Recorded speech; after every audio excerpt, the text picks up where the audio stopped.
Tout le monde la cherchait. Toute la ville. Les parents, les amis, les voisins, même ceux qui ne l'avaient jamais connue. Mais aucun d'entre eux ne pouvait imaginer qu'au bout de leurs recherches, ils seraient confrontés à une telle chose. Lisa Bennett, élève modèle, fille gentille et ouverte, avait disparu sans laisser de traces à la fin du mois d'août. La police avait ouvert une enquête. Toutes les possibilités avaient été vérifiées, les témoins interrogés. Il s'avéra bientôt qu'à la veille de la disparition de Lisa, on l'avait vue près de la maison de Richard Carter, un homme de 40 ans qui vivait dans ce quartier et travaillait à la bibliothèque locale. Richard était connu pour son caractère renfermé et son absence de communication avec les voisins. On le voyait souvent seul et personne ne le considérait comme une menace. Il n'était pas agressif, ne manifestait pas d'intérêt particulier pour les enfants, mais son comportement étrange inquiétait. Richard évitait les gens, sortait rarement dans la rue, mais se trouvait toujours quelque part dans les parages. Le dernier jour avant la disparition de Lisa, on l'avait vu dans le quartier de sa maison. À ce moment-là, cela n'avait pas éveillé de soupçons particuliers. Pendant plusieurs semaines, les recherches se poursuivirent. Lisa demeurait introuvable, et la ville sombrait dans la peur et l'inquiétude. Les gens disaient qu'une telle chose ne pouvait pas arriver dans leur coin tranquille. Cet endroit était trop paisible pour que de telles horreurs s'y produisent. Mais Lisa avait disparu, et chaque jour où elle ne rentrait pas chez elle renforçait l'angoisse. Au début du mois d'octobre, 2 mois plus tard, Lisa fut retrouvée.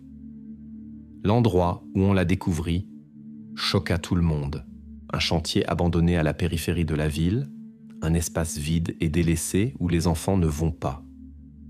Lisa était vivante, mais dans un état de choc profond.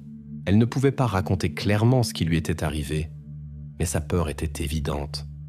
On la trouva près de Richard Carter. Il n'essayait pas de fuir ou de se justifier. À la question de ce qui s'était passé, il dit seulement « Je n'arrivais pas à m'arrêter ». Richard fut arrêté sur place. Son comportement ne montrait aucune résistance, mais ce qu'il dit ne pouvait que surprendre. Il avoua qu'il ne pouvait pas contrôler ses actes, mais n'expliqua rien de plus. Pourquoi avait-il emmené Lisa ? Pourquoi l'avait-il choisie ? Pourquoi précisément à ce moment-là ? Il n'y avait pas de réponse à ces questions. Tout s'était passé très rapidement et sans avertissement. Lisa, habituellement si prudente, n'avait jamais soupçonné que sa vie changerait en un instant. Les habitants locaux furent bouleversés. Comment un homme que tous considéraient comme normal pouvait-il commettre une telle chose ? Personne ne savait ce qui se passait dans la tête de Richard Carter. La police poursuivit l'enquête, mais une chose était claire. Ces actes n'avaient pas d'explication logique. Tout s'était passé spontanément, impulsivement. Richard n'était pas préparé à l'avance à cette démarche. Toute la situation semblait trop absurde et incompréhensible pour une ville tranquille qui n'avait jamais été confrontée à quelque chose de semblable. La ville de Layton, État de l'Arkansas. Population, 5000 habitants. Les résidents locaux étaient habitués à une vie paisible, où il y avait peu de crimes et où la vie s'écoulait de manière mesurée. Layton était un endroit où chacun connaissait l'autre, où les enfants jouaient dans la rue et où les adultes s'occupaient de leurs affaires. La criminalité y était rare et la plupart des habitants se sentaient en complète sécurité. Cet endroit était toujours associé au confort, à la stabilité et à la certitude que rien de mal ne s'y produirait. Lisa Bennett, 7 ans, vivait dans cette même ville. Elle était l'une de ces enfants qui passaient leur journée dans la rue, se promenant avec des amis, jouant sur l'aire de jeu. Ses parents, Linda et Jeff Bennett, étaient des gens simples et travailleurs. Linda travaillait comme infirmière, Jeff comme mécanicien automobile. Ils n'étaient pas particulièrement remarquables, mais leur vie était mesurée et paisible, comme celle de la plupart des habitants de la ville. Lisa grandissait dans une famille où régnait le soin et l'attention. Le soir, elle s'asseyait avec ses parents pour le dîner, discutait de l'école, des amis et des projets pour le week-end. Dans son emploi du temps quotidien habituel, il n'y avait rien d'inhabituel. Le matin, Lisa allait à l'école. À midi, elle jouait avec les enfants du voisinage. Et le soir, elle rentrait à la maison. Tout se déroulait selon le plan et rien ne présageait le malheur. Le 28 août commença comme n'importe quel autre jour. Lisa sortit dans sa cour habituelle et partit à l'aire de jeu, mais elle n'eut pas le temps de rentrer à la maison. Au début, les parents ne s'inquiétaient pas, car les enfants traînent souvent, jouant avec des amis. Mais quand le soir commença à se transformer en nuit et que Lisa ne revenait pas, l'angoisse commença à grandir. Le lendemain, les recherches commencèrent. La police examina le quartier, interrogea les voisins, mais ne trouva rien. Après quelques jours de recherche, Lisa n'était toujours pas apparue. Dans la ville, il y avait de plus en plus d'inquiétude. Les parents, les voisins et les amis la cherchaient partout, mais il n'y avait pas de traces. Bientôt, l'attention fut attirée par une circonstance. Plusieurs personnes avaient une vue Richard Carter, un résident local près de la maison de Lisa le jour de sa disparition. Carter était un homme étrange et renfermé. Il ne communiquait pas avec les voisins et se promenait souvent seul, mais n'avait jamais éveillé de soupçons particuliers. La recherche de Lisa se poursuivait, mais tous les efforts ne donnaient pas de résultat. Le temps passait, et dans la ville, l'atmosphère devenait de plus en plus anxieuse. La police ne pouvait trouver aucune trace, jusqu'à ce qu'elle porte enfin son attention sur Richard Carter. Le 28 août. Matin. Lisa Bennett, comme toujours, sortit dans la cour et fit un signe d'au revoir à sa maman. Linda la regardait, puis retourna dans la maison pour se préparer à sa journée de travail. Tout était comme d'habitude. Lisa alla jouer sur l'aire de jeu, comme toujours, où elle rencontrait souvent les enfants du voisinage.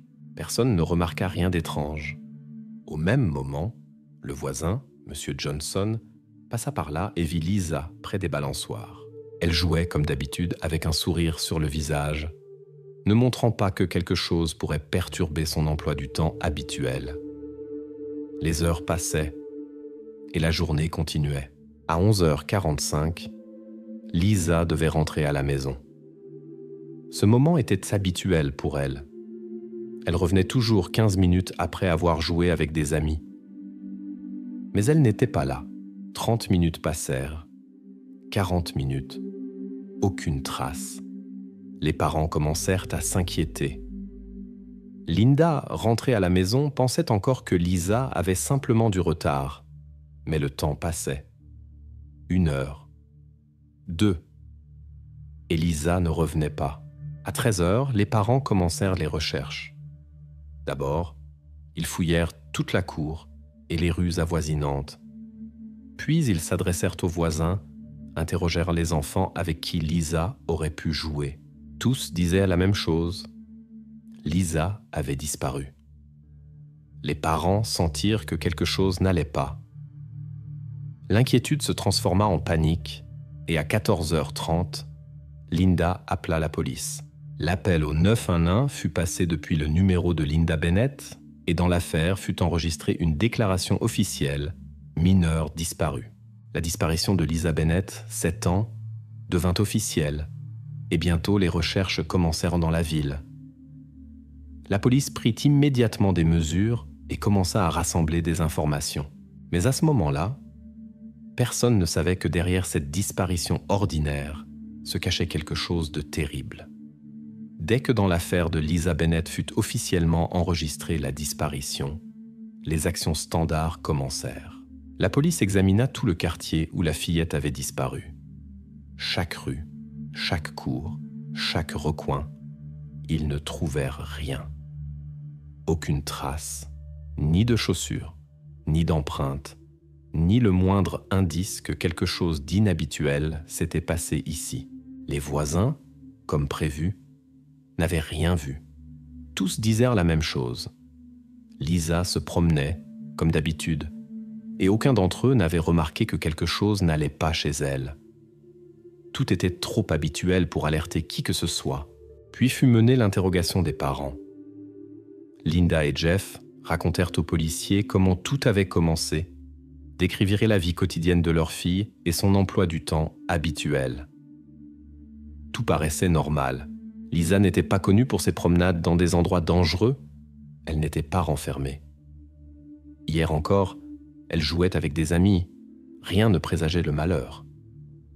Il ne pouvait pas comprendre ce qui avait pu causer sa disparition. Il n'y avait aucune supposition. Ensuite, fut effectué l'examen de la cour de Lisa. Procédure standard. Aucune trace de lutte, aucun dommage, rien qui aurait pu indiquer la violence ou un enlèvement forcé. Tout restait comme d'habitude. Balançoire, bac à sable, jouets laissés en place. Comme si elle n'avait simplement pas été là ce jour-là. Il n'y avait pas de notes, pas de message des ravisseurs, aucune demande. Et cela ne faisait qu'intensifier l'angoisse. Trop lisse, trop calme pour que ce soit normal. Mais, comme cela arrive souvent dans les enquêtes, le premier indice apparut tout à fait par hasard. Dans l'un des procès-verbaux d'interrogatoire, dans le document numéro 12, se trouvait une ligne étrange. L'un des voisins mentionna que le jour de la disparition de Lisa, il avait vu un homme étrange près de l'aire de jeu.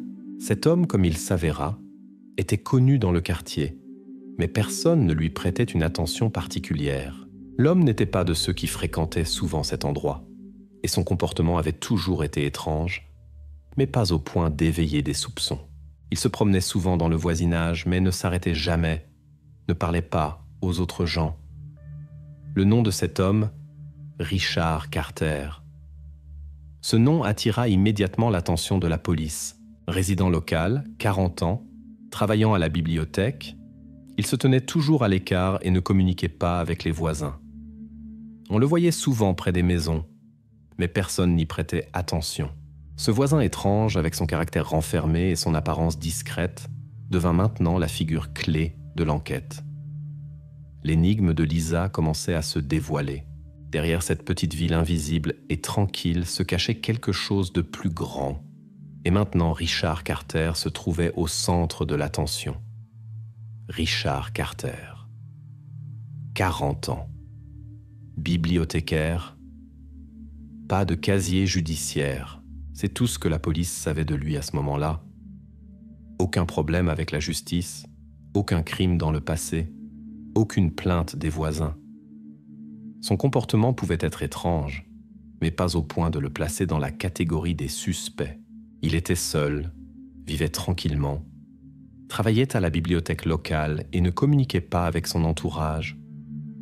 Cela sonnait trop, normal.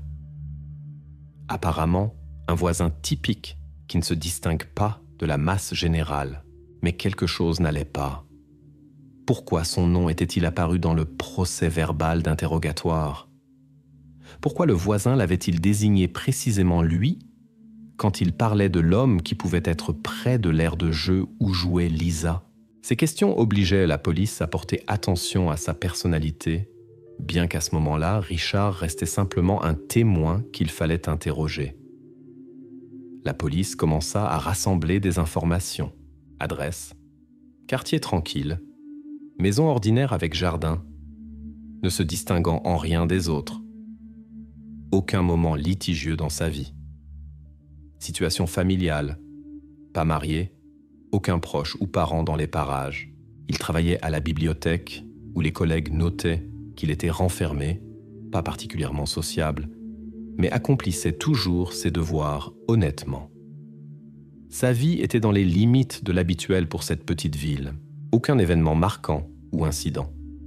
Mais le comportement étrange ne pouvait que préoccuper.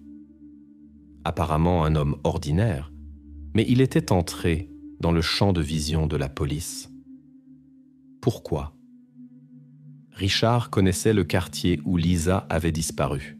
Il se promenait souvent dans les rues environnantes, mais était toujours un observateur externe. Il ne faisait pas partie des rencontres communes et n'entrait pas dans le cercle de communication des résidents locaux. Tout cela créait une tension. Il était peu probable que sa participation soit accidentelle.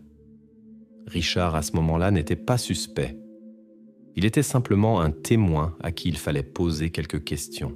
Mais son nom planait maintenant dans l'air et ne quittait pas les pensées des policiers. Et s'il savait quelque chose? Et si tout cela n'était pas une coïncidence? L'enquête ne faisait que commencer, mais le rôle de Richard dans cette histoire devenait de plus en plus mystérieux. Richard Carter vint à l'interrogatoire avec un tel calme que cela attira immédiatement l'attention de la police. Il ne paraissait ni agité, ni nerveux. Même quand on lui demanda ce qu'il faisait le jour de la disparition de Lisa, il répondit avec précision, comme si ce n'était pas un événement important. Ses témoignages étaient laconiques et n'éveillaient pas immédiatement de soupçons. Il confirma que ce jour-là, il se promenait dans le parc, mais n'avait pas vu Lisa. Il donna un alibi clair. « J'étais chez moi, seul », dit-il. La police nota tout ce qu'il dit, mais cette version ne paraissait pas convaincante. Ses réponses étaient courtes, même quelque peu détachées. Il n'essayait pas d'immortaliser les détails de sa journée ou de souligner sa non-implication. Son comportement ne trahissait aucune tension. Il ne se dépêchait pas de partir. À première vue, rien ne contredisait ses témoignages. Mais il n'y avait aucun moyen de confirmer son alibi.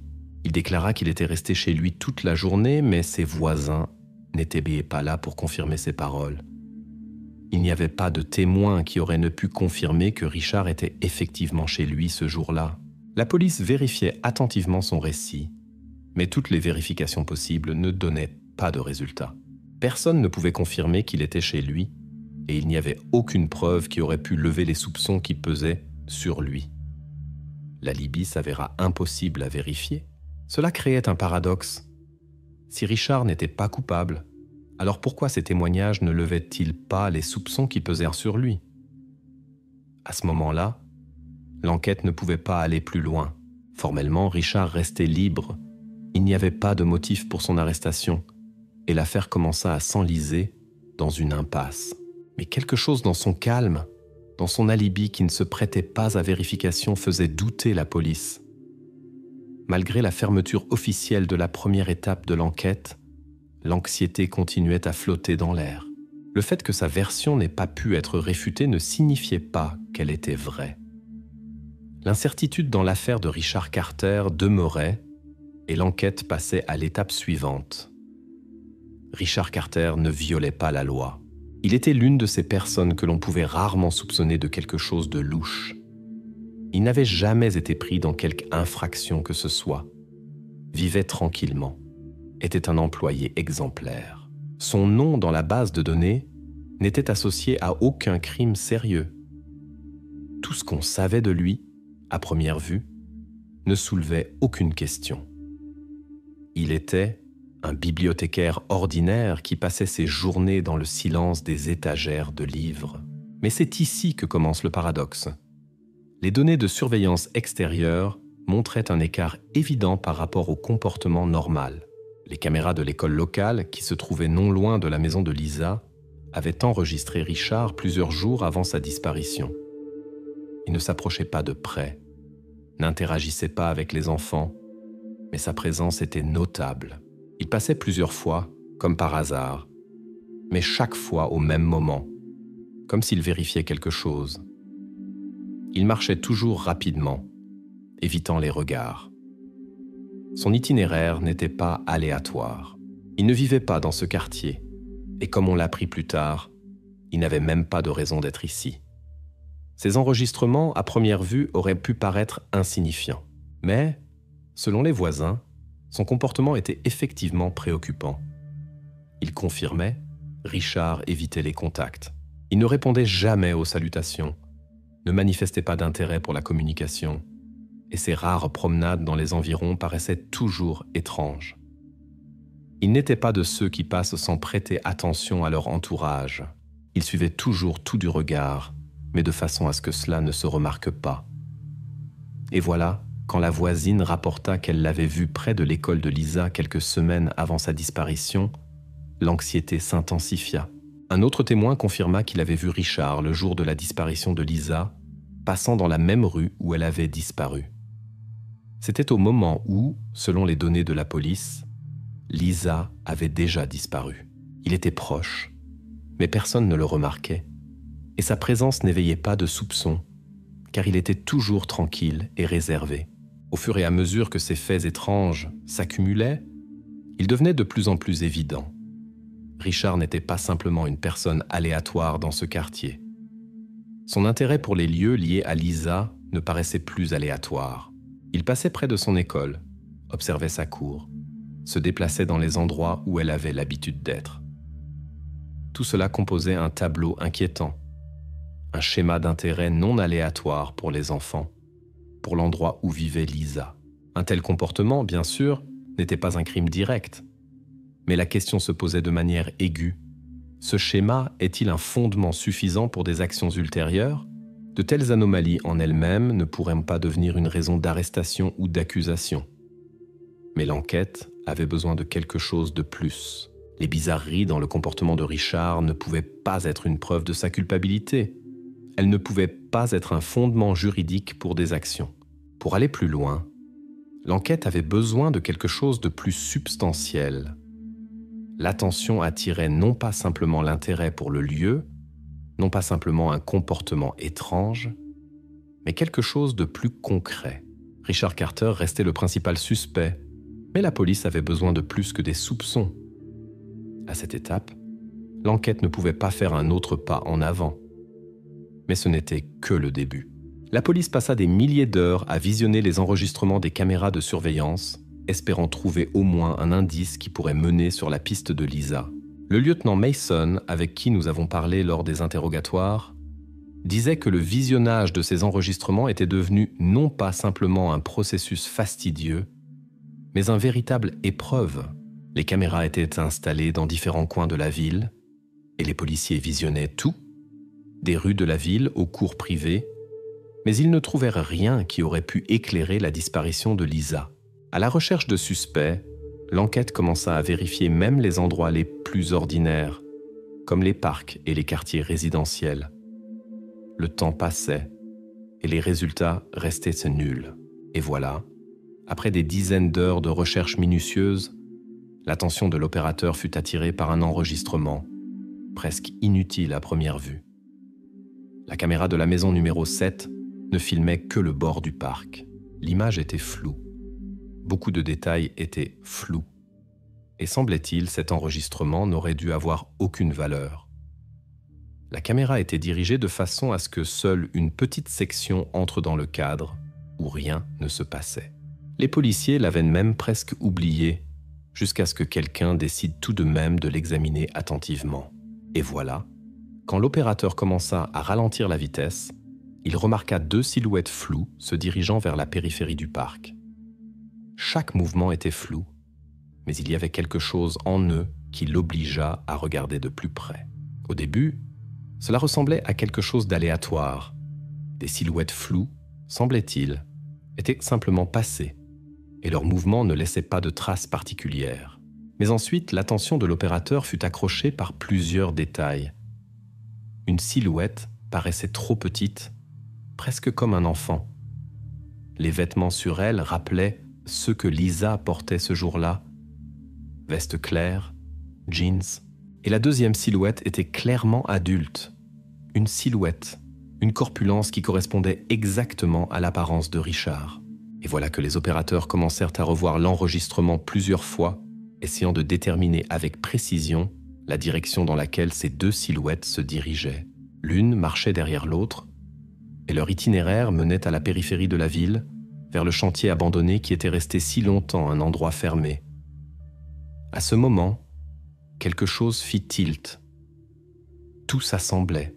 Sur l'enregistrement, on voyait 2 silhouettes se diriger vers le même endroit où, comme on l'apprit plus tard, Lisa avait été enlevée. Coïncidence ? Mais non, ces détails ne pouvaient pas être aléatoires. La caméra avait enregistré le mouvement de Richard, et très probablement, Lisa l'accompagnait. Cet enregistrement contredisait directement les témoignages de Richard, qui affirmait ne pas avoir vu la fillette ce jour-là. Il ne l'avait pas vue, parce qu'en réalité, il était avec elle. L'enregistrement remettait en question son alibi et ouvrait de nouvelles questions. Mais ici, surgit un nouveau problème. La caméra avait filmé tout cela dans un format flou et l'image était loin d'être idéale. Bien sûr, cela ne pouvait pas être utilisé comme preuve à 100%. Les avocats de Richard, si l'affaire allait au tribunal, pourraient facilement contester ce fait en se référant à la netteté insuffisante de l'enregistrement. Mais maintenant, après que cet indice ait été découvert, il devint clair que l'affaire n'était pas aussi désespérée qu'elle le paraissait auparavant. L'image existait, mais elle n'était pas nette. Il fallait faire un pas en avant, transformer ce cadre en preuve juridiquement valable.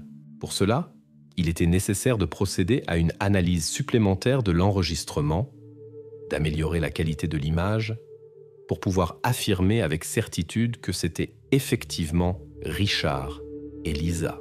La question n'était pas de montrer l'image, mais de la transformer en preuve officielle qui ne pourrait pas être contestée. La situation devenait beaucoup plus tendue. L'enregistrement était maintenant non pas simplement un cadre aléatoire, mais une clé qui pouvait mener l'enquête au dénouement. Mais pour cela, il fallait mener une recherche criminalistique de l'enregistrement. L'affaire fut transmise au laboratoire où les spécialistes pourraient améliorer la qualité de l'image et confirmer ou réfuter les données qui avaient été obtenues. L'étape suivante était décisive. Les criminologues devaient révéler ce qui s'était exactement passé sur ce cadre et faire en sorte que les preuves soient irréfutables. Le moment de la décision était proche et tout dépendait des résultats du travail des experts. Avant qu'il y ait un réel progrès dans l'affaire de Lisa Bennett, les experts furent confrontés à un problème sérieux. Identifier un visage sur l'enregistrement était pratiquement impossible. L'image était floue et la qualité laissait à désirer. Sur le cadre, on distinguait à peine les contours, il n'y avait pas d'image nette qu'on aurait pu utiliser pour l'identification. La caméra n'avait capturé que la silhouette de 2 personnes, et même sur ces silhouettes floues, il était difficile de distinguer des détails précis. Le travail promettait d'être complexe, et les chances de succès minimales. Il y avait très peu de choses à analyser. Les experts réussirent à rassembler seulement quelques éléments qui auraient pu aider. La silhouette, les contours généraux des silhouettes et la direction du mouvement. C'étaient des données insignifiantes qui, en essence, ne donnaient pas de réponse à la question principale. Qui sont ces gens ? Une telle situation remettait en doute même la possibilité de succès. Ces données étaient-elles suffisantes pour la criminalistique moderne pour donner une réponse univoque ? Ainsi, les experts commencèrent leur travail. D'abord fut l'analyse de la démarche. Le programme de comparaison vidéo examinait les enregistrements de diverses caméras vidéo qui fixaient Richard au cours des dernières semaines. Le système comparait la dynamique du mouvement sur l'enregistrement avec la façon dont Richard se déplaçait et avec sa démarche habituelle. Après plusieurs heures de travail, le logiciel donna plusieurs coïncidences intéressantes. Bien que l'enregistrement soit loin d'être idéal, la démarche sur la vidéo rappelait tout de même les mouvements de Richard, à en juger par les enregistrements précédents. Mais ce n'était pas encore une preuve. Ensuite, les experts passèrent à une analyse plus profonde, la dynamique du comportement sur l'enregistrement. Ils commencèrent à étudier non seulement les mouvements des silhouettes, mais aussi leur interaction. Ce qu'ils remarquèrent là a joué un rôle important. Sur l'enregistrement, on voit que l'enfant ne résiste pas, mais suit l'adulte. C'était important, parce que l'absence de résistance pouvait témoigner du fait que Lisa suivait Richard volontairement. Les experts conclurent que sur l'enregistrement, on ne voit pas de contrainte évidente, ce qui confirmait l'hypothèse d'un lien possible entre ces personnes. Cette découverte devint un moment clé dans l'analyse, car elle donnait confiance dans le fait que l'enfant et l'adulte se connaissaient effectivement. Quand toutes les données furent rassemblées et analysées, les experts rendirent leur verdict. La probabilité que l'homme sur la vidéo soit Richard Carter fut évaluée comme élevée.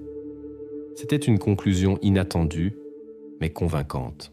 La police avait maintenant un indice important qui ne laissait pas de doute sur le fait que Richard était lié à la disparition de Lisa. Mais, malgré cette étape importante en avant, l'enquête fut confrontée à un nouveau problème. Maintenant, l'enquête avait la conclusion d'un expert qui confirmait que sur l'enregistrement, il y avait effectivement Richard. Cependant, cet indice, bien qu'important, n'était pas idéal. L'image floue et l'absence de netteté remettaient en question sa valeur juridique. L'avocat de Richard pouvait facilement contester cette preuve au tribunal en soulignant l'impossibilité d'identification précise de la personnalité sur une vidéo de si mauvaise qualité. Mais cela ne signifiait pas que l'enquête s'arrêterait. La conclusion des experts ouvrait à l'enquête de nouvelles possibilités. Maintenant, ils pouvaient utiliser cela comme fondement pour un nouvel interrogatoire de Richard, ainsi que pour obtenir un mandat de perquisition de sa maison. L'enquête avait des arguments pour continuer l'investigation et renforcer ses actions. Et voilà, semblait-il, arriva le moment où la police était prête à passer à l'étape suivante. Cependant, comme cela arrive souvent dans de telles affaires, l'histoire ne s'arrête pas là. L'enquête se préparait à une opération importante, mais au dernier moment se produisit quelque chose d'inattendu qui changea tout. Il semblait que l'enquête était enfin sur la bonne voie. Le mandat de perquisition de la maison de Richard Carter était signé. La police avait préparé tout le nécessaire pour l'opération. Plan, personnel, équipement. Très bientôt, ils pourraient être prêts à l'arrêter et mener un interrogatoire qui, peut-être, éclaircirait tout. Il y avait la certitude qu'ils avaient pas des preuves pour faire le pas décisif. Mais au dernier moment se produisit quelque chose d'inattendu qui bouleversa tout le cours de l'enquête. À la ligne d'urgence arriva un appel. Une voix anonyme informa qu'elle avait vu Lisa dans un autre état, loin de la ville de Layton. La question qui se posa à la police, est-ce une vraie chance de trouver Lisa, ou bien quelqu'un essaie-t-il de nous faire perdre la piste? Cet appel donna matière à doute, et bien qu'il paraisse inattendu et peu probable, l'enquête était obligée de vérifier l'information.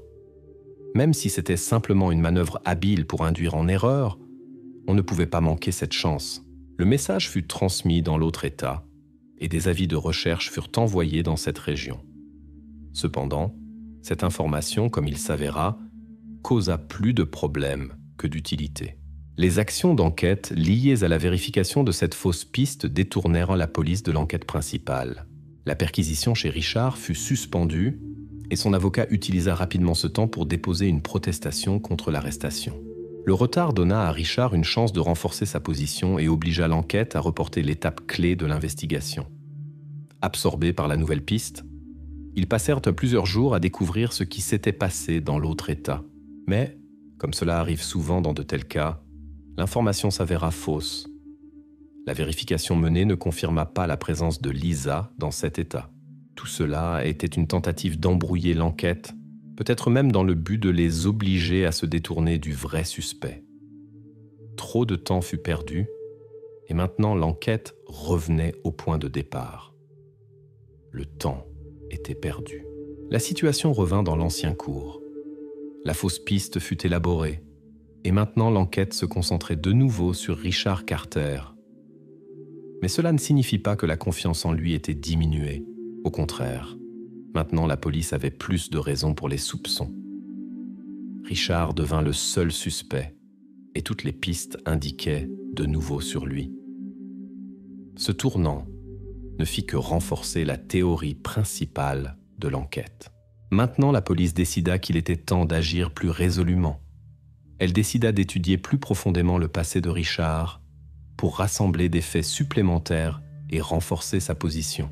Peut-être son passé caché pourrait-il donner de nouvelles clés pour résoudre l'énigme. Richard Carter semblait être un homme idéal avec une page blanche. À première vue, sa biographie était irréprochable. Dans la base de données ne figurait aucune infraction. Il n'y avait pas d'enregistrement de condamnation ou d'arrestation. Son comportement avait toujours été normal. Sa réputation parmi les collègues de la bibliothèque était irréprochable. Tous ceux qui communiquaient avec lui affirmaient une chose. Richard était un homme tranquille et renfermé qui n'aimait pas communiquer, mais ne soulevait pas non plus de soupçons. Et, semblait-il, sa vie n'avait rien qui aurait pu faire de lui un suspect dans un crime si terrible. Cela créait l'impression que l'enquête était sur le point de se terminer, parce qu'il n'y avait rien de suspect.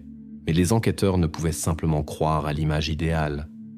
Si Richard avait été le même homme ordinaire que tous, on ne l'aurait pas considéré depuis longtemps comme le principal suspect. Cela les poussa à une recherche plus profonde. Au lieu de s'arrêter aux vérifications standards, ils commencèrent à creuser plus profond, étudiant son passé. Furent envoyées des demandes de données d'archives, y compris les dossiers médicaux du collège où Richard avait étudié. Personne ne savait ce qui pouvait se cacher derrière son apparence ordinaire, mais dans les cercles d'enquête circulait la supposition que, peut-être, était cachée quelque information qui rendrait le tableau complet. Que peut se cacher derrière le secret médical d'un homme qui n'a pas de passé? Cette question ne laissait pas de repos à l'enquête. Ils sentirent que quelque chose n'allait pas et commencèrent à chercher des traces dans ces endroits qu'on évite habituellement. Finalement, ils trouvèrent un document qui changea le cours de l'enquête. Dans le dossier médical de Richard se trouvait un enregistrement de consultation chez un psychiatre. La date de l'enregistrement était cachée, mais l'essence était claire. Richard s'était un jour adressé pour une aide professionnelle. C'était le premier fait documenté qui indiquait son instabilité psychologique. La signification de cette trouvaille était complexe. Ce n'était pas une preuve directe du crime, mais elle ouvrait une nouvelle facette de la personnalité de Richard qui pouvait beaucoup expliquer. Les médecins qui travaillaient avec lui avaient peut-être un jour posé un diagnostic, mais l'information était cachée. Ce détail se dressait maintenant devant l'enquête comme un indice important. Cela ne résolvait pas la question de sa participation à la disparition de Lisa, mais c'était un premier pas vers l'explication de son comportement. L'enquête avait maintenant en main plusieurs faits sérieux. Comportement suspect, vidéos floues, conclusions d'experts sur la forte ressemblance de Richard avec l'homme sur l'enregistrement et ce document confirmant son état de santé mentale. Tout cela ensemble donnait une nouvelle représentation de qui était Richard Carter. Mais ce n'était que le début. Dans l'arsenal de l'enquête, il y avait de plus en plus d'indices indirects, et maintenant, il était temps d'agir. Après la collecte de toutes ces données, l'enquête passa à un nouveau niveau. Maintenant, il n'y avait plus de sens à attendre et rassembler encore plus d'informations. La décision fut prise. Il faut faire pression sur Richard. Les indices indirects passent en qualité et la police décide de les utiliser pour mener l'interrogatoire décisif.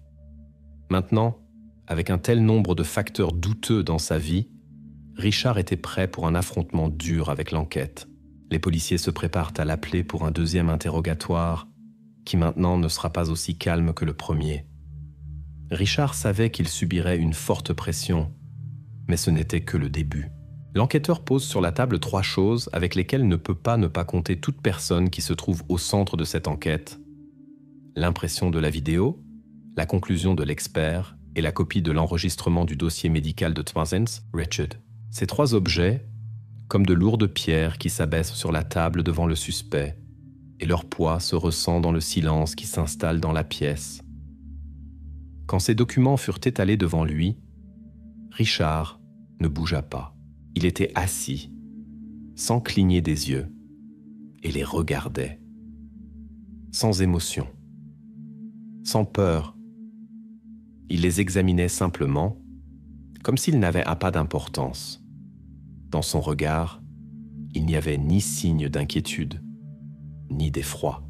Il regardait simplement ses papiers, comme s'ils n'avaient pas de signification pour lui. Ce moment était étrange, presque anormal, mais c'est précisément ce regard, l'absence totale de réaction, qui soudain suggérait que tout était beaucoup plus grave qu'il ne pouvait paraître. Il était renfermé et imperturbable, comme s'il cachait en lui quelque chose de beaucoup plus sombre. Mais voilà la question qui devait révéler toutes les cartes. Craquerait-il sous le poids de ces indices? L'enquêteur regardait Richard, attendant une réaction. La question était directe. Il n'attendait pas de longues explications. « Richard, nous savons que vous étiez là. Nous savons que vous mentiez. » Cette question devait, en principe, l'obliger à parler. Mais Richard ne répondit pas. Il n'entrait pas en contact. N'essayait pas de se justifier. N'essayait pas de prouver son innocence. Il était simplement assis là. Son visage restait de pierre. Il n'y avait pas de réponse. Il continuait à se taire, comme s'il ignorait les accusations, comme s'il ne les entendait pas. À ce moment, l'enquêteur commença à comprendre que l'accusation directe, peut-être, ne donnerait pas de résultat. Les mots ne perçaient pas sa défense. Les réponses de Richard devenaient de plus en plus mécaniques. Il commença à répéter la même chose, comme un disque rayé. « Je ne me souviens pas. Ce n'est pas moi. » Dans sa voix, il n'y avait pas d'émotion, pas de peur, pas le moindre signe que ces paroles pourraient être vraies. Ces phrases sonnaient vides. Il répétait encore et encore les mêmes mots, comme si rien ne se passait, comme s'il continuait un rôle appris, essayant de se séparer de tout ce qui l'entourait. Ces dénégations devinrent insupportablement mécaniques. Il ne disait rien qui aurait pu éclairer ce qui s'était passé. Tout ce qu'il disait n'était pas plus qu'une formalité, une réaction défensive à la pression. L'enquêteur comprenait que c'était une impasse. L'aveu n'était pas obtenu. Il essayait de briser Richard, essayait d'extraire au moins un mot qui aurait pu devenir une clé, mais rien n'y faisait. Richard s'était enfermé. C'était évident. Il ne se défendait pas, simplement. Il se cachait derrière son silence, derrière ce mur impénétrable. Cependant, comme cela arrive souvent dans de telles situations, même l'échec peut mener à quelque chose d'inattendu et de précieux. Richard ne donna pas d'aveu, mais son mensonge, fixé sur vidéo, devint un fondement solide pour l'action. La police pouvait maintenant officiellement utiliser l'enregistrement comme preuve pour continuer la pression. Cela ouvrait de nouvelles possibilités. Ils avaient déjà des matériaux qui contredisaient ses paroles, et maintenant ils pouvaient utiliser cela pour obtenir un mandat de localisation de son téléphone. C'était une nouvelle stratégie, et elle pouvait changer le cours de l'enquête. C'est précisément ce mensonge, son refus de reconnaître sa culpabilité, qui devint ce moment même qui donna à la police la possibilité de faire l'étape suivante. Maintenant, l'enquête ne pouvait pas se permettre de ralentir le cours. Ils étaient tôt prêts à continuer la lutte contre ce silence et cette fermeture de Richard. Cependant, le moment important était non seulement son comportement à l'interrogatoire, mais aussi le fait que l'enquête obtint un nouvel instrument de travail, la possibilité de localiser son téléphone. L'enquête était prête à agir. Le mandat de localisation du téléphone de Richard était obtenu. Et maintenant, la police était d'un pas plus proche de l'obtention de nouvelles données qui pouvaient leur donner plus d'informations sur où il était ce jour critique. L'interrogatoire était raté, mais s'ouvrait une nouvelle voie pour l'enquête. Ce n'était plus simplement une lutte psychologique. Maintenant, c'était une course de technologie. Le temps travaillait contre Richard. Mais voilà, au plus fort de la préparation, quand il semblait que tout était déjà décidé, dans l'enquête se produisit un événement imprévu. Quelqu'un, peut-être même sans se représenter toute la gravité de son acte, jeta soudain à l'enquête un élément complètement inattendu qui pouvait mener toute l'enquête dans une nouvelle direction. Richard Carter semblait invulnérable. Sa vie était si simple et prévisible que l'enquête semblait que l'attraper serait impossible. Après la perquisition de la maison, on ne trouva rien qui aurait pu le lier à la disparition de Lisa. Tout ce qu'on réussit à découvrir, il va effectivement au travail et en revient, et le reste du temps n'apparaît pas dans des endroits suspects. Le téléphone est toujours avec lui, comme il fallait s'y attendre d'un homme qui s'efforce de cacher ses traces. Il évitait même d'apparaître dans ces quartiers où, selon la police, pouvait être une trace possible. Mais malgré tout cela, Richard laissa tout de même derrière lui un détail important, un trou noir dans les données numériques de son téléphone. Ce n'était pas quelque chose qu'une personne ordinaire aurait pu remarquer, mais les spécialistes remarquèrent rapidement ce moment étrange. Le téléphone de Richard s'éteignait régulièrement au même endroit, chaque fois qu'il passait par une certaine section de la ville. Et bien que cela puisse paraître aléatoire à première vue, dans l'affaire, cela signifiait quelque chose de plus. Cette trace numérique devint non pas simplement une conséquence, mais une énigme qui remettait en question tout le tableau de l'enquête. Mais qu'est-ce que cette anomalie ? Pourquoi son téléphone s'éteignait-il constamment au même endroit ? Cette question obligea l'enquête à se concentrer sur la technologie, sur sa trace numérique qui devint maintenant un nouveau focus de l'enquête. L'insaisissabilité de Richard demeurait, mais maintenant les enquêteurs avaient une nouvelle clé, une trace technologique qui, peut-être, ouvrirait les réponses qu'ils cherchaient. Et voilà, semblait-il, une erreur aléatoire de Richard devint le moment tournant de l'enquête.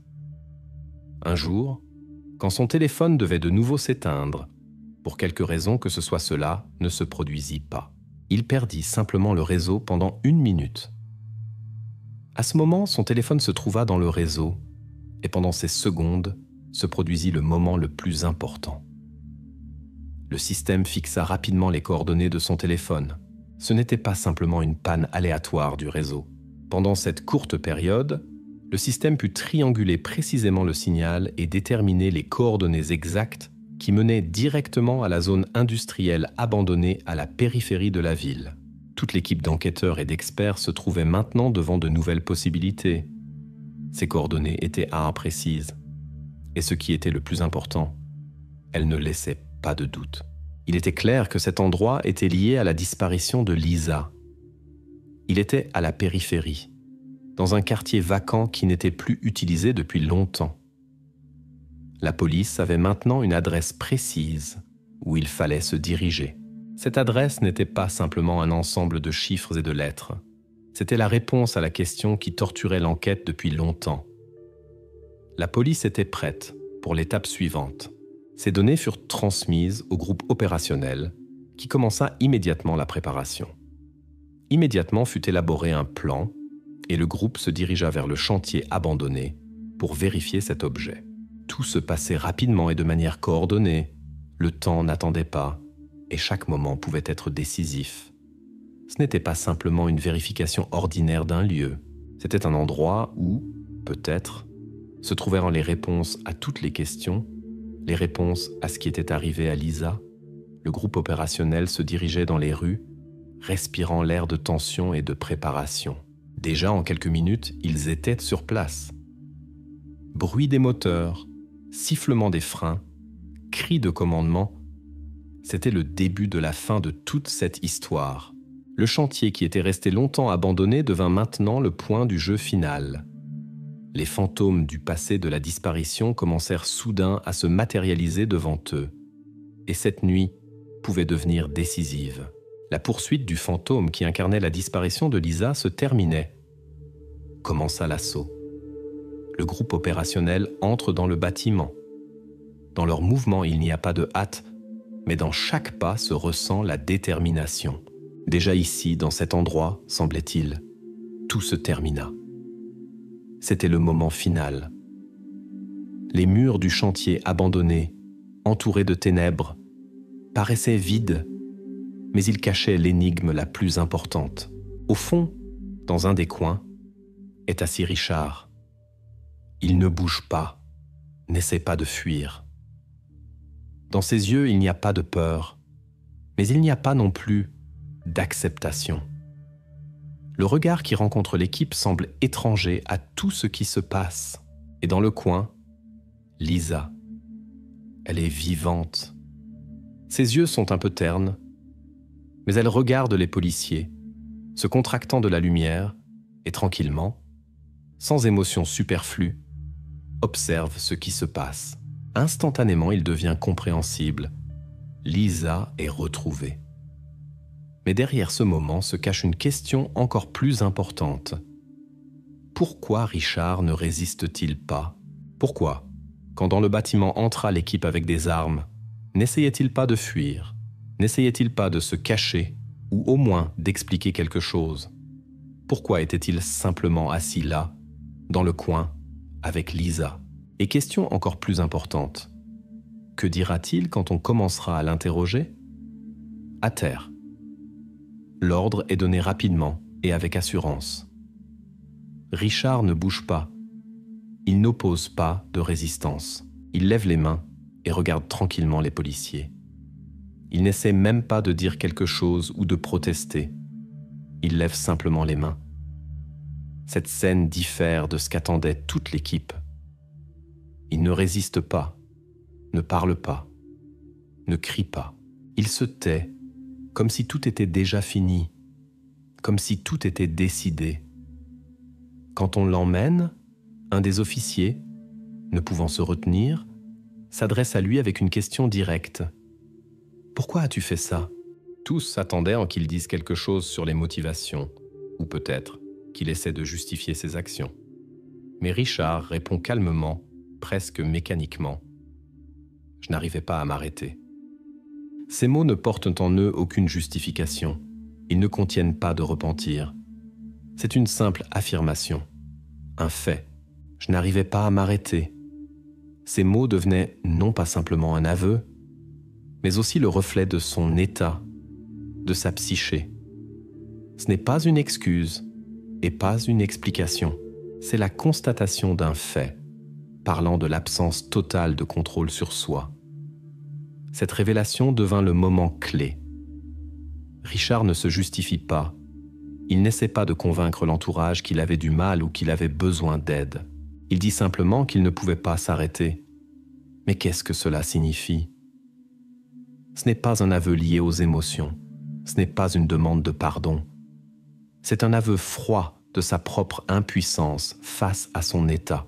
Et cela le révèle au niveau le plus profond, non pas comme un criminel cruel, mais comme un homme qui a perdu le contrôle.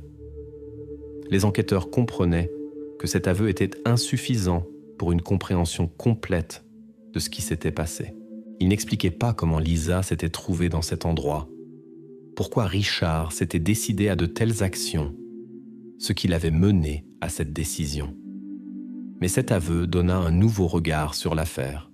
Il reconnut qu'il ne pouvait pas s'arrêter, mais n'expliqua pas pourquoi il avait commencé ce chemin. Ses paroles au sens littéral deviennent vides, n'expliquant rien, mais tout de même elles se dressent devant l'enquête comme un premier pas vers la résolution de ses vraies motivations. Quand Richard est arrêté, cela est officiellement fixé. Il est arrêté sur le lieu du crime avec la victime. Cette déclaration devint le moment clé pour l'enquête. La disparition de Lisa, tout ce temps resté une énigme, a maintenant sa conclusion.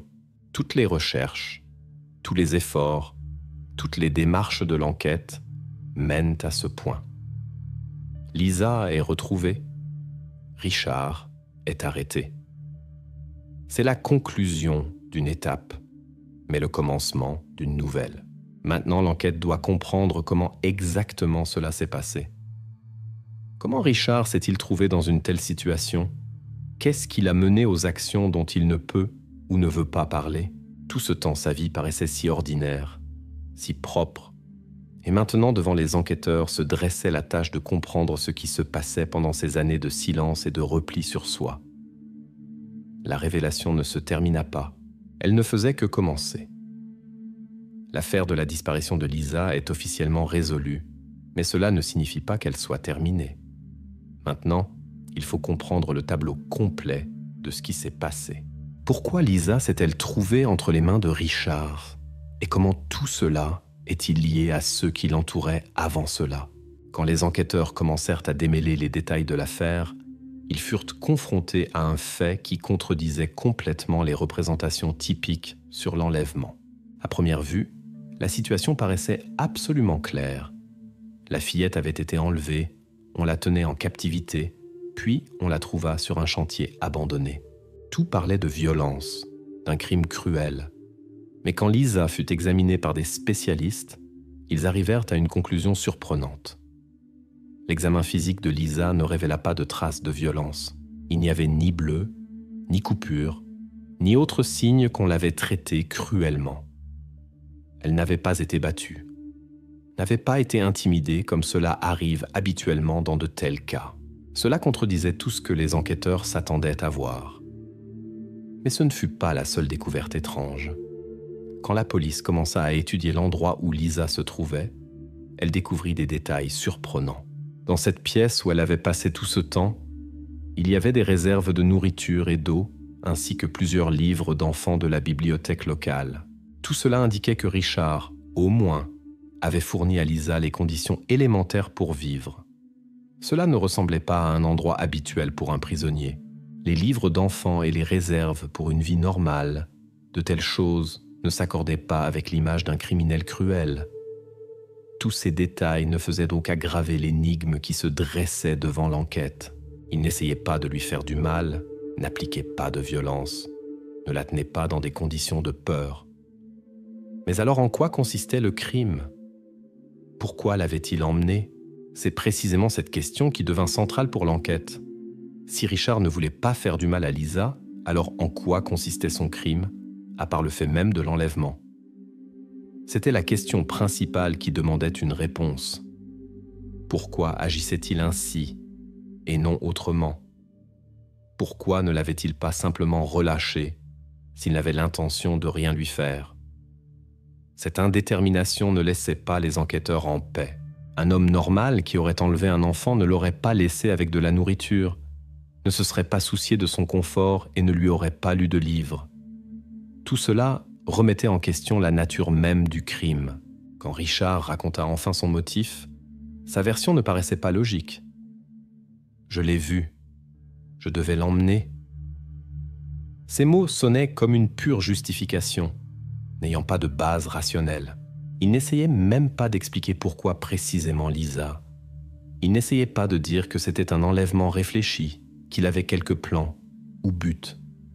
Il avait simplement senti qu'il devait l'emmener. Et c'est tout. C'était une action irrationnelle, impulsive, non soutenue par des arguments raisonnables ou des motifs. Richard n'avait pas de plan. Il ne pouvait simplement pas s'arrêter. Quand Lisa put raconter son histoire par l'intermédiaire d'un psychologue, elle confirma l'étrangeté de ce qui se passait.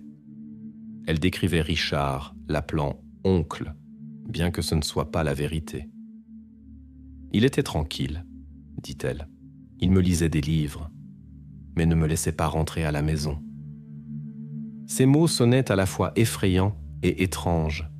Il ne la battait pas, ne lui causait pas de mal physique, mais ne la libérait pas. C'était comme si ce n'était pas simplement un enlèvement, mais quelque forme de contrôle. Il prenait soin d'elle, lisait des livres, mais ne permettait pas de rentrer à la maison. Il n'y avait pas de violence, mais il y avait le contrôle. Un contrôle qui venait d'un homme qui ne pouvait pas s'arrêter. Et c'est précisément cette dureté inconsciente dans ses actions qui remettait en question tous ses autres actes. Il n'avait pas fait de mal physique à Lisa, mais le fait qu'il l'ait emmenée et retenue était déjà un crime. C'était un crime d'impulsion pure et de contrôle, privé de tout autre but criminel. Ainsi, chaque jour, l'enquête commençait à voir le tableau du crime plus clairement. Il devint clair que ce n'était pas un acte de violence planifié à l'avance. C'était une action qui naquit d'un élan, d'une impulsion incontrôlable. Richard ne planifiait pas les conséquences à long terme. Il ne pouvait simplement pas s'arrêter, si paradoxal que cela puisse sonner. Il était un homme qui avait perdu le contrôle sur lui-même et par cela avait violé tout ce qui était autour. Maintenant, quand le tableau du crime fut reconstitué, l'enquête pouvait commencer à tirer les conclusions finales. Richard n'était pas simplement un criminel au sens traditionnel. Ce n'était pas un enlèvement planifié dans le but d'une rançon ou d'autres actions criminelles. C'était quelque chose d'autre. Ses motifs étaient pathologiques, non logiques. Il ne pouvait pas contrôler ses impulsions, et cela devint le facteur décisif. L'enlèvement de Lisa fut un acte de contrôle pur qui, par la suite, mena à la destruction de sa vie et de celle de la fillette. Maintenant, avec l'achèvement de l'enquête, l'investigation comprenait que tous les indices rassemblés permettaient de transmettre l'affaire au tribunal. Il fut établi que Richard agissait selon une motivation inexplicable qu'on ne pouvait justifier par aucun argument logique. L'enlèvement de Lisa devint non pas simplement un crime, mais la conséquence de son état pathologique. Maintenant, l'affaire était transmise au tribunal, où toute cette histoire recevrait sa conclusion, et Richard assumerait la responsabilité de ses actions. La culpabilité de Richard dans l'enlèvement de Lisa était absolument prouvée. Cela ne soulevait pas de doute. Toutes les preuves rassemblées par l'enquête l'indiquaient. Enregistrement des caméras, témoignages des témoins, conclusions des experts. Tout cela se composait en un tableau irréfutable. Il était le seul qui avait accès à Lisa au moment de sa disparition. Et c'est précisément lui qui l'avait enlevée. Cependant, le tribunal devint non seulement un processus de justice, mais aussi une rencontre avec un dilemme moral. Au moment où tout semblait déjà décidé, au tribunal furent annoncés les résultats de l'expertise médico-légale psychiatrique. Ces résultats devinrent un moment tournant. Richard fut reconnu malade mental. Les médecins affirmaient qu'il avait un trouble sérieux qui le privait de la possibilité de comprendre adéquatement le caractère de ses actes. L'expertise parlait du fait que ses actions n'étaient pas simplement le résultat d'une impulsion, mais la conséquence d'un trouble mental avec lequel il ne pouvait pas se débrouiller. Ce diagnostic remit tout en question. Le tribunal devait décider. Peut-on reconnaître un homme coupable d'un crime si son état ne lui permettait pas de comprendre toute la gravité de ses actes ? Cela posait devant le tribunal et la société une question complexe. Quel devrait être le verdict pour un homme qui avait commis un crime, mais était reconnu malade mental ? Cette question n'a pas de réponse simple. Dans la salle du tribunal se trouvaient deux positions opposées. L'accusation exigeait un isolement strict de Richard, parce que ses actions étaient dangereuses pour la société, même s'il ne les comprenait pas complètement. D'autre part, la défense insistait sur le fait que le traitement serait une méthode d'influence beaucoup plus efficace que l'emprisonnement. La situation se compliquait par le fait que Richard n'était pas un criminel ordinaire. Il n'était pas un méchant qui avait planifié l'enlèvement pour causer de la douleur ou exiger une rançon. Il était un homme qui agissait de l'intérieur de son état mental qu'il lui était difficile de contrôler. La salle du tribunal se tut quand le juge commença à annoncer son verdict. Tous les regards étaient dirigés vers lui. Ce moment devint le moment de vérité, quand il devait rendre une décision qui déterminerait le sort de Richard. Le juge prit une décision qui simultanément divisait le verdict en deux parties. Premièrement, le tribunal reconnut Richard coupable d'avoir commis l'acte, ce qui signifiait sa responsabilité pour l'enlèvement. C'était inévitable. Il avait commis un crime, et cela ne pouvait pas être justifié même par un trouble mental. Cependant, la deuxième partie du verdict s'avéra inattendue. Le tribunal libéra aussi Richard de la responsabilité pénale et le dirigea vers un traitement forcé. Ce n'était pas une punition habituelle. Richard n'irait pas en prison. À la place, il serait placé dans un établissement psychiatrique où lui serait fourni toutes les conditions nécessaires pour le traitement et la réhabilitation. Cette démarche suscita beaucoup de disputes. Certains la considéraient comme juste, d'autres comme insuffisamment sévère. Néanmoins, le tribunal considéra que la punition sous forme d'isolement ne donnerait pas l'effet voulu, et le traitement pouvait aider Richard à revenir à une vie plus normale. Ainsi se termina le processus judiciaire. Richard fut reconnu coupable, mais la punition pour son crime s'avéra ne pas être celle qu'on attendait. Son avenir dépendait maintenant de sa capacité à surmonter ses problèmes mentaux. La partie judiciaire de l'affaire était terminée, mais les questions liées à son comportement restaient tout de même ouvertes. Qu'est-ce qui était devenu la cause de son trouble mental ? Comment aurait-on pu prévenir ses actions ? Ces questions tortureront l'enquête et la société longtemps. Mais pour l'enquête elle-même, ce n'était pas la fin. Maintenant, quand le processus judiciaire était terminé, commençait un autre chapitre. Il fallait rétablir le tableau complet de ce qui s'était passé, comprendre ce qui avait pu devenir le catalyseur pour les actions de Richard et quelles conséquences cela pouvait avoir pour d'autres personnes. Après que tout fut terminé, il semblait que l'histoire avait reçu sa conclusion logique. Lisa était rentrée à la maison, dans les bras de sa famille, et sa vie commençait progressivement à se rétablir. Richard fut placé dans une clinique, et sa vie dépendait maintenant du traitement et de l'observation des spécialistes. Cela ressemblait à une fin heureuse. Cependant, malgré le fait que les faits furent établis et la justice accomplie, dans le monde restèrent des traces de peur et de méfiance qu'il était impossible d'ignorer. Dans la ville même, qui était un jour pleine de sérénité et de calme, commencèrent à apparaître des changements inquiétants. Les rues qui paraissaient auparavant sûres se ressentaient maintenant différemment. De nouvelles caméras de surveillance furent installées partout. Et bien qu'elles fussent destinées à la protection, les habitants sentaient que leur vie avait changé qu'ils étaient maintenant sous un contrôle constant. Les parents commencèrent à accompagner les enfants jusqu'aux portes de l'école, toujours avec prudence, regardant constamment autour et vérifiant qu'il n'apparaîtrait pas quelqu'un d'étrange. Même une simple promenade dans le parc n'était maintenant plus aussi insouciante qu'avant. Oui, l'affaire était résolue. Lisa était rentrée à la maison et tous pensaient borné que le danger était passé. Mais une question importante restait ouverte. Le monde était-il devenu plus sûr? Ce crime était-il vraiment unique? Ou de tels voisins tranquilles, comme Richard, se cachent-ils parmi nous, sans éveiller de soupçons? Cela ne faisait pas partie de l'enquête, mais la question planait dans l'air. Car, malgré le fait que tout se soit bien terminé pour Lisa, la société avait changé. Et que faire avec de telles personnes comme Richard? Que faire maintenant avec ceux qui continuent à paraître invisibles? Le sort de Lisa dépendait maintenant de la réhabilitation. Elle suivait un cours de thérapie, rencontrait des psychologues pour faire face à ce qu'elle avait vécu, et bien qu'elle soit à la maison, son monde intérieur restait encore longtemps en désaccord avec la réalité environnante. Elle pouvait revenir dans sa maison, mais sa vie, sans aucun doute, était détruite par ce qui s'était passé. Lisa avait vécu un cauchemar, et son avenir était rempli de questions sur comment se rétablir et se sentir de nouveau en sécurité. Quant à Richard, son sort était beaucoup plus flou. Les pronostics sur son traitement étaient indéterminés. Les experts affirmaient qu'avec le trouble mental qu'il avait, sa guérison pouvait prendre des années et pouvait aussi ne jamais arriver.